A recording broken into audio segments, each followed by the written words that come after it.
Hey guys, ఈరోజు నేను మీకు what I eat in a day చూపిస్తున్నాను. మార్నింగ్ అయితే రైజిన్స్ వాటర్ తాగుతానన్నమాట. హెల్త్కి అయితే చాలా చాలా మంచిది. అసలు ఎన్ని హెల్త్ బెనిఫిట్స్ ఉన్నాయో దీనివలన.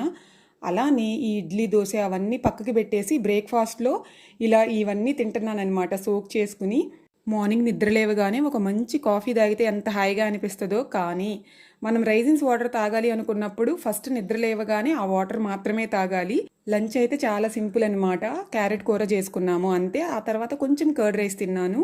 అండ్ 4కి వచ్చేటప్పటికి ఇలా ఈవినింగ్ చక్కగా శనగలు తింటే ఎంత హాయిగా అనిపిస్తుందో. నాకైతే శనగలు చాలా చాలా ఫేవరెట్ అనమాట.